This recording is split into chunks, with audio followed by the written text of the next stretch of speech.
अब आपको इस वक्त की एक ब्रेकिंग न्यूज दे दें। एलओसी पर सीज फायर हुए 100 दिन से ज्यादा हो चुके हैं। भले ही वहां पर शांति बनी हुई है, लेकिन भारत में अशांति फैलाने की पाकिस्तानी कोशिशें कम नहीं हुई। एक बार फिर से पाकिस्तानी साजिश का पर्दाफाश हुआ है। इस वक्त की एक बड़ी खबर हम आपको बता दें। ड्रोन के जरिए जम्मू के एयरफोर्स स्टेशन पर हमला किया गया और किस तरह पाकिस्तान ने ड्रोन के जरिए परेशान करने का तरीका निकाला है, आपको दिखाते हैं। ये आप देख रहे हैं किस तरीके से ड्रोन से धमाका किया गया। जो आज की तस्वीर है 25 जून 2021 की तस्वीर भी देखिए। इसके अलावा ड्रोन से जो हथियार भेजा गया था वो तस्वीर हम आपको दिखा रहे हैं। एलओसी पर भले ही शांति हो, लेकिन पाकिस्तान के जो मंसूबे हैं वो अभी भी सही नहीं है। नापाक मंसूबे अभी भी। बीती रात ड्रोन से एयरफोर्स स्टेशन पर अटैक किया गया।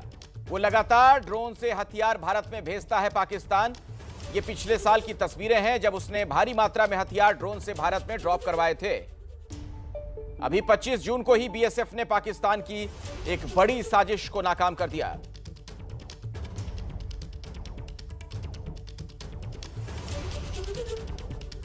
जम्मू एयरफोर्स स्टेशन में हुए धमाके से जुड़ी एक बड़ी खबर अब सामने आ रही है। जम्मू में मौके पर नेशनल सिक्योरिटी गार्ड्स यानी एनएसजी की टीम पहुंच गई है।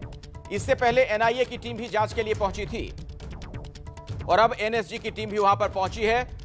जांच पड़ताल इस वक्त जारी है। जम्मू एयरफोर्स स्टेशन पर धमाके से जुड़ी ये एक बड़ी खबर, एक ताजा अपडेट आपको दे दें कि एनएसजी की टीम भी यहां पर मौके पर पहुंच चुकी है।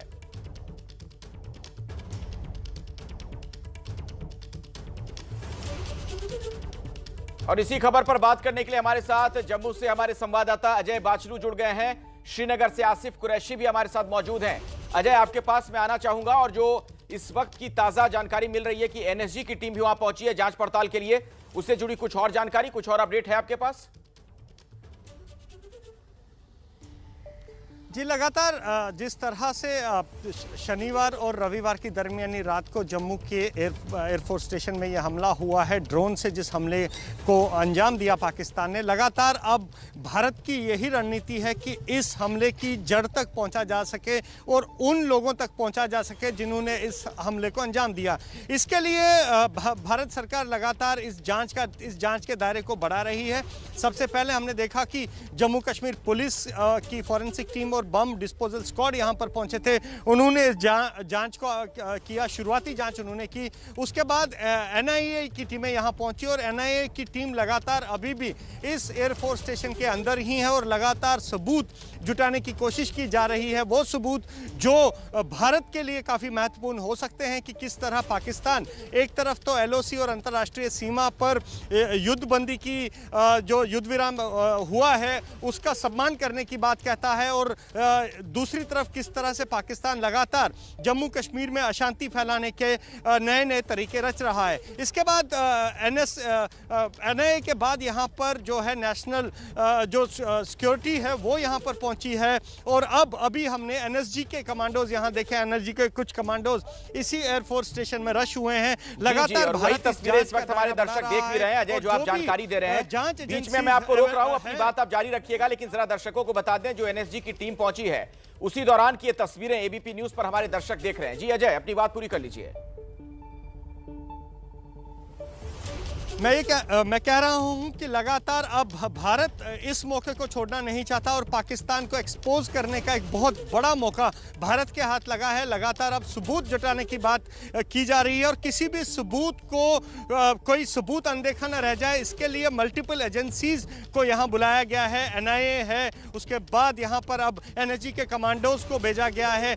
एयरफोर्स अपने स्तर पर गरुड़ कमांडोज और दूसरे एजेंसियों से इस पूरे घटनाक्रम की तह तक पहुंचने की कोशिश कर रहा है। दरअसल मकसद एक है कि एक तरफ पाकिस्तान जहां एलओसी पर शांति का स्वांग रच रहा है, डोंग कर रहा है, वहीं दूसरी तरफ लगातार ये कोई पहली घटना नहीं है। पाकिस्तान दरअसल विचलित भी है, इस बात को भी हमें समझना होगा।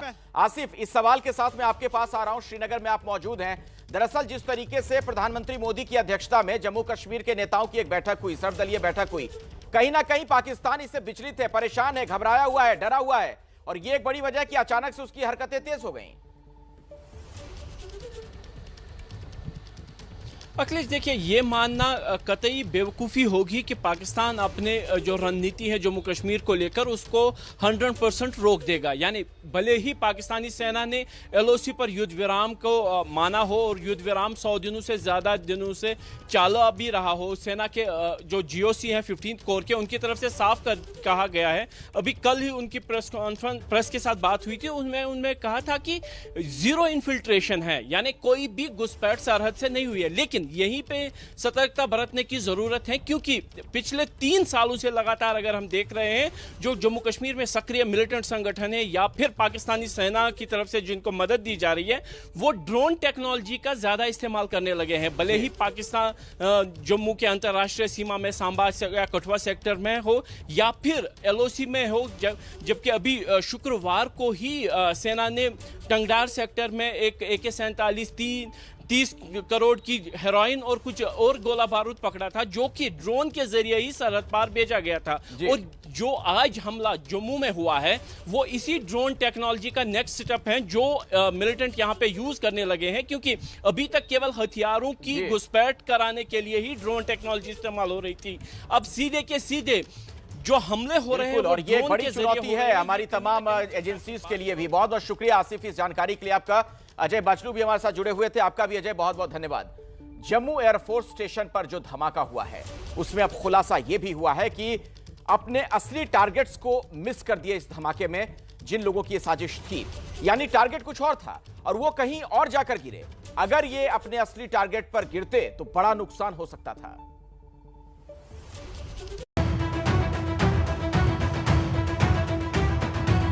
जम्मू में एयरफोर्स स्टेशन पर कैसे हो गया ड्रोन से अटैक?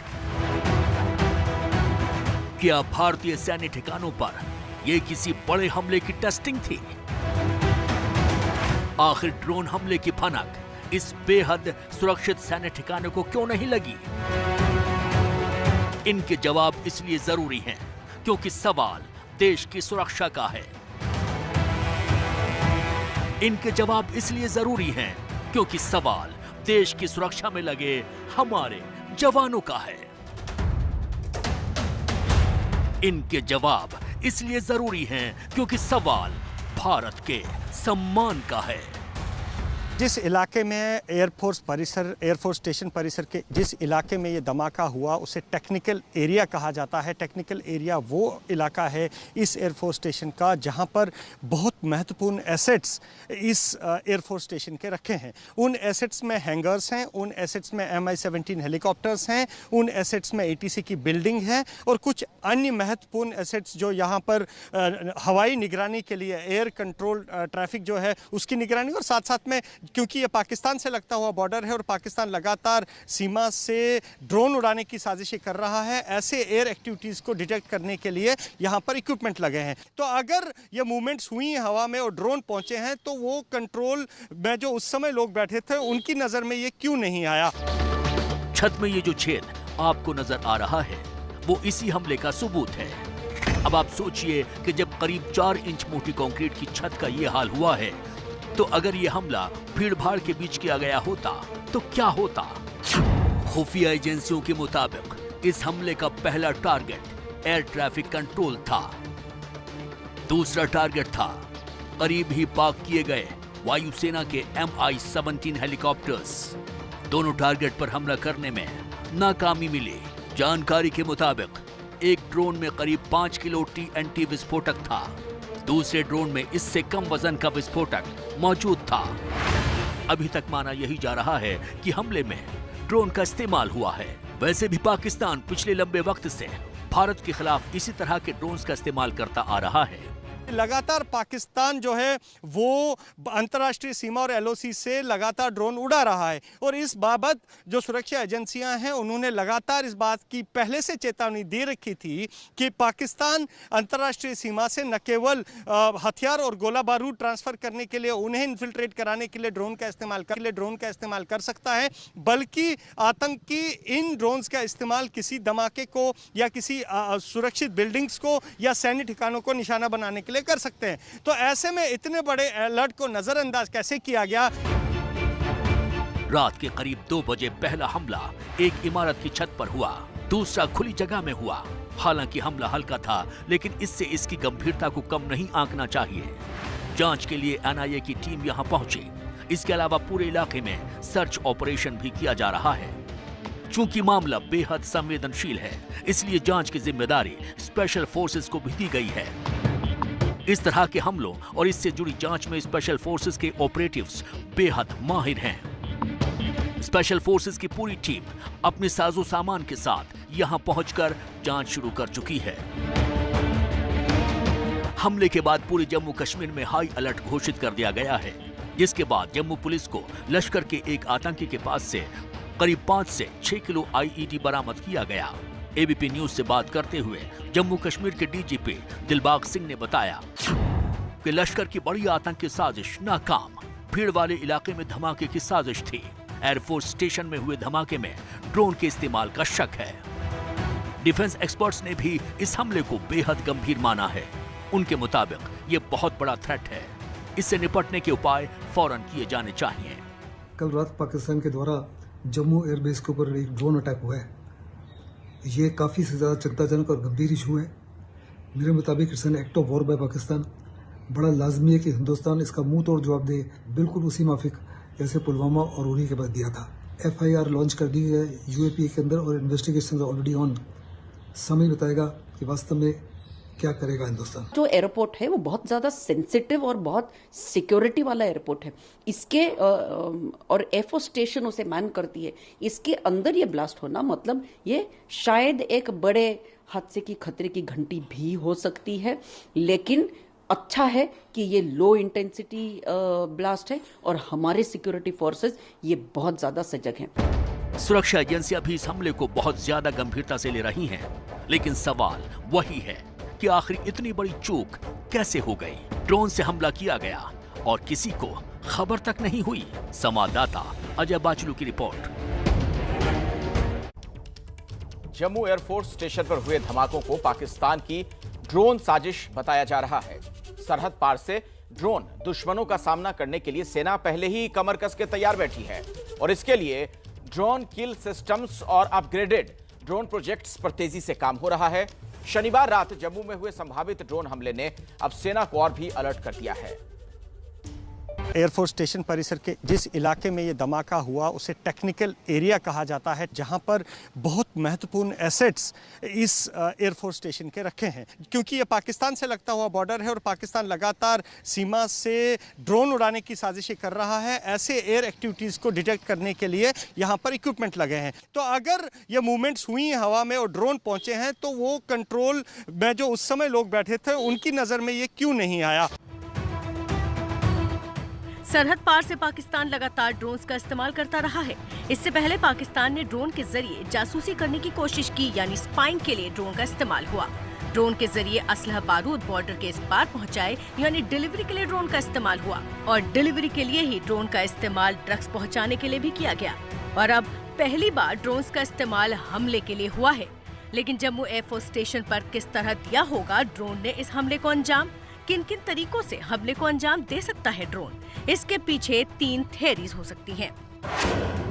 पहली, ड्रोन तय जगह पर पहुंचा और खुद को सेल्फ डिस्ट्रक्ट करके यानी खुद को ही नष्ट करके हमले को अंजाम दिया। लेकिन वारदात की जगहों पर अब तक किसी ड्रोन या उसके मलबे के पाए जाने की पुष्टि नहीं हुई, तो ये थियरी जम्मू के हमले को लेकर फिलहाल नहीं मानी जा सकती। दूसरी थियरी, ड्रोन तय जगह पर पहुंचा, वहां टाइमर लगा हुआ बम प्लांट किया और वहां से सुरक्षित निकल जाने के बाद बम को ब्लास्ट किया गया।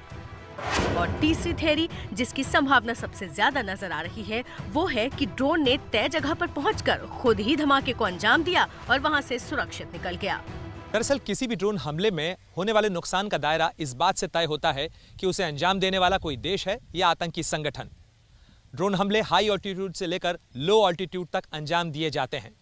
चूंकि जम्मू के सतवारी एयरफोर्स स्टेशन पर हुआ हमला लो इंटेंसिटी है, इसलिए इस बात की संभावना ज्यादा है कि इसे लो ऑल्टीट्यूड यानी कम ऊंचाई से अंजाम दिया गया हो। भारत का पड़ोसी पाकिस्तान काफी समय से लो ऑल्टीट्यूड ड्रोन्स पर काम कर रहा है। इतना ही नहीं, इन लो ऑल्टीट्यूड ड्रोन्स का इस्तेमाल भारत में अवैध हथियारों की तस्करी और नशीले पदार्थों की सप्लाई के लिए किया जाता रहा है। वहीं भारत का दूसरा पड़ोसी यानी चीन बहुत लंबे समय से ड्रोन टेक्नोलॉजी पर काम कर रहा है। ऐसे में अगर चीन को भारत के खिलाफ किसी ड्रोन हमले को अंजाम देना हो तो उसका दायरा और नुकसान बेहद ज़्यादा हो सकता है। जो ड्रोन्स हैं ये कई दशकों से चलते आ रहे हैं। नया क्या है जो आजकल हमारे लिए थ्रेट बना है वो है स्मॉल, स्लो और लो फ्लाइंग ड्रोन्स। ये एक नया एंगल ड्रोन्स का आया है बिकॉज टेक्नोलॉजी मैच्योर होती जा रही है, मिनिएचराइजेशन ऑफ वेपन्स होता जा रहा है, मिनिएचराइजेशन ऑफ सेंसर्स होता जा रहा है, एक्यूरेसी बढ़ती जा रही है। हमारे एग्जिस्टिंग सिस्टम जो हैं दे आर मेंट फॉर बड़े जो ड्रोन हैं उनके लिए हैं, फास्टर ड्रोन हैं, तो जितने भी एयर डिफेंस सिस्टम्स हैं वो मॉडिफाई करने की ज़रूरत है। जो हिमाकत पाकिस्तान ने जम्मू में की उसके लिए पहले से ही तैयार है भारत। जंग के लिए गेम चेंजर साबित हो रहे हैं ड्रोन।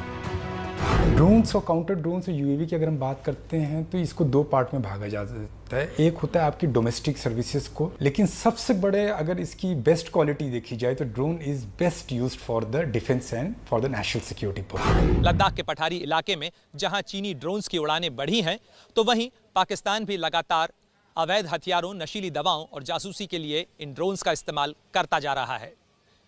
इस चुनौती से मुकाबले के लिए ही रक्षा मंत्रालय अब अपने इंतजाम मजबूत करने में जुट गया है।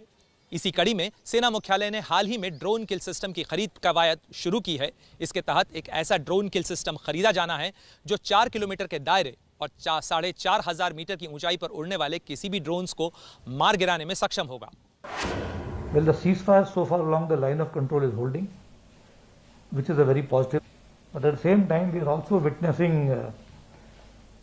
infiltration of weapons and ammunition using drones, which does not augur well for peace, because all these weapons and ammunition and drugs that are being sent into our country through drones are obviously meant to disrupt the internal peace process. अभी जैसे अगर हम बात करते हैं drones को किल करने की तो दो तरीके होते हैं। एक होता है कि हमने उसको एटमॉस्फेरिक उस पे ऑर्बिट पे ही ड्रोन्स से ड्रोन्स को उड़ा दिया। दूसरा होता है कि लेज़र वेपन्स आ गए हैं जिसमें हम नीचे से गन होती हैं उसके बाद करते हैं, but that is not very effective, क्योंकि अब ड्रोन्स में ऐसी चीज़ें आ गई हैं कि we can shield, we can hide the identity of the drones also. क्योंकि ड्रोन एक ऐसी चीज़ है, एक तरफ तो ये आपके लिए बहुत इफेक्टिव है, दूसरी तरफ अगर किसी के हाथ में लग गया तो you are totally equally you can say उतने ही आप रिस्क फैक्टर्स के जोन में चाह जाते हैं। एबीपी न्यूज़ को मिली जानकारी के मुताबिक केंद्र सरकार ने सरकारी उपक्रम बेसिल को तेलंगाना में वारंगल के करीब 1000 एकड़ के इलाके में ड्रोन सिटी परियोजना विकसित करने का काम सौंपा है। इस परियोजना के तहत भारत की भावी जरूरतों के लिहाज से ड्रोन टेक्नोलॉजी रिसर्च, सर्टिफिकेशन और मानव संसाधन समेत हर चुनौती के लिए जवाब तैयार किया जाएगा। इंडिया की अभी भी लास्ट माइल डिपेंडेंसी बनी हुई है दूसरे देशों पे काउंटर ड्रोन्स और यूएवी बनाने की। China had been working on the not only counter drones and UAV for in just 3-4 years. They had been working in this particular area for last 10-15 years. और उन्होंने तो माइक्रो ड्रोन्स, मिनी ड्रोन्स, टेट्रामेट्रिन drones सारे बना रखे हुए हैं। आज के समय में जब जमाना आर्टिफिशियल इंटेलिजेंस ML का चल रहा है, मशीन लर्निंग का, तो हमें ड्रोन्स को भी उस हिसाब से ट्रेन करना चाहिए। भारत में ड्रोन तकनीक को रोजगार और आर्थिक संभावनाओं के बड़े बाजार के तौर पर भी देखा जा रहा है। जानकारों के आकलन के मुताबिक अगले 2 सालों में ड्रोन सिस्टम्स के लिए भारत $50 अरब का मार्केट होगा। साथ ही इसमें 18% से ज्यादा की वृद्धि दर के चलते सैन्य ही नहीं, असैन्य इस्तेमाल के लिए बड़ी संख्या में ड्रोन पायलटों की जरूरत होगी। और जानकारों के मुताबिक वो दिन दूर नहीं जब भारत में हवाई अड्डों और बस स्टेशंस की तरह ड्रोन पोर्ट्स भी होंगे, जहां से ड्रोन सर्विसेज संचालित की जाएंगी। और न सिर्फ सरहद पार से दुश्मन की हरकत पर नजर रखने और उसे धूल चटाने के काम आएगा ड्रोन, बल्कि ड्रोन अब देशवासियों की सुरक्षा समेत स्वास्थ्य की देखभाल का भी ख्याल रखेगा। वो ऐसे कि ड्रोन का इस्तेमाल अब दवाइयों के साथ साथ वैक्सीन की डिलीवरी के लिए भी होगा। बेंगलुरु में बाकायदा इसका ट्रायल भी चल रहा है। देश के अंदर कोरोना महामारी से चल रही जंग में सबसे बड़ा हथियार है वैक्सीन, जो अब ड्रोन डिलीवर करेगा। और देश की सरहद पर बाहर से होने वाले हमले के लिए भी दुश्मन को जवाब देने के लिए ड्रोन बनेगा बड़ा हथियार। जंग के दोनों मैदानों में अब उतर रहे हैं ड्रोन जवान। जी हाँ, भारत के पहले BVLOS यानी beyond visual line of site medical drone का ट्रायल बेंगलुरु से करीब 90 किलोमीटर दूर गौरीबिदनूर में किया जा रहा है। दवाओं की डिलीवरी के लिए इस ड्रोन को तैयार किया है बेंगलुरु की company throttle air space system TAS ने। देश का पहला मेडिकल ड्रोन जो कि थ्रॉटल एरोस्पेस सिस्टम्स ने तैयार किया है और तस्वीरें आप देख सकते हैं कि किस तरह से इसका ट्रायल लगातार चल रहा है। ये इसलिए भी इस पेंडेमिक में काफ़ी कारगर साबित हो सकता है क्योंकि उन लोगों तक पहुंच सकते हैं जहां पर लोगों को जो है ज़रूरी मेडिकल सुविधाएं उन तक पहुंचानी काफ़ी मुश्किल हो जाती है। कई ऐसे इलाके होते हैं जहां पर एम्बुलेंस नहीं पहुंच पाती है, तो ऐसे में उन तक किस तरह से मेडिसिन, वैक्सीन या किसी भी तरह की कोई भी इमरजेंसी सुविधा जो है वो लोगों तक किस तरह से पहुंचाई जाए। इसमें जो वजन पेलोड कहते हैं, वो पेलोड हमने कैरी किया था मेडिसिन। अब रास्ते में देखा तो कम से कम वो 25 मिनट्स का दूरी था, लेकिन ड्रोन का आज 1 वे ट्रैवल 7 मिनट्स में ख़त्म हुआ था। इस तरह से ये पेलोड जो है वो इस ड्रोन में कुछ इस तरह से रखा जाता है और इसके बाद इसके उड़ान की पूरी तैयारियां जो है वो की जाती है। आपको बता दें कि करीब 15 किलोमीटर का डिस्टेंस ये तय कर सकता है और लोगों तक ज़रूरी सामान जो है, मेडिकल इमरजेंसी जो है वो पहुंचा सकता है। We have two drones. One is a Medcopter X4, which can carry maximum payload of 1 kg and fly for a distance up to 20 km. And the other drone is a X-Site, which is a octocopter type and which can carry 2 kg maximum payload and fly for a 15 kilometers range. 1 महीने का time है और हमारा इकट्ठा 100 hours का experiment तो करना है और उसके बाद वो जो डेटा कलेक्ट करके DGCA और एयरपोर्ट अथॉरिटी जो स्टेक होल्डर्स है उसको हम देंगे। करीब 1.5 महीने चलने वाले इस ट्रायल को DDCA समेत विभिन्न एजेंसियों की मंजूरी हासिल है। इतना ही नहीं, भारत सरकार भी अब इन मानव रहित विमानों के जरिए वैक्सीन डिलीवरी की तैयारी कर रही है। वैक्सीन डिलीवरी की जो बात की जा रही है, क्या ये केवल आइडिया है या इसकी फीजिबिलिटी है? प्रणय जी, वैक्सीन की जो डिलीवरी है इसका मॉडल पहले अफ्रीका में प्रूव हो चुका है। अफ्रीका में एक छोटा सा जगह है रवांडा करके, जहाँ पे एक कंपनी है जिपलाइन, जिन्होंने ये मॉडल प्रूव कर रखा है। और ये ड्रोन्स हाइब्रिड वैरायटी ड्रोन्स है। जैसे आप मल्टी रोटर जैसे आप ड्रोन्स देखते हो बाहर, वैसे नहीं है। ये बेसिकली 2 अलग प्रकार के ड्रोन का हाइब्रिड है, जो है फिक्स्ड विंग और मल्टी रोटर। तो बेसिकली क्या होता है कि ये छोटी सी जगह से भी टेक ऑफ कर सकता है। बेसिकली इसका क्या पर्पस है कि छोटी सी जगह से भी ये टेक ऑफ करके पेलोड उठा सकते हैं। लेट्स से 4 किलो का पेलोड उठा सकते हैं, जो वैक्सीन्स हैं, दूसरी जगह जाके लैंड करके कोई रिकवर कर सकता है उसको, और ये ड्रोन वापस ऑटोमेटिकली वापस अपने होम पॉइंट पे आ जाएगा।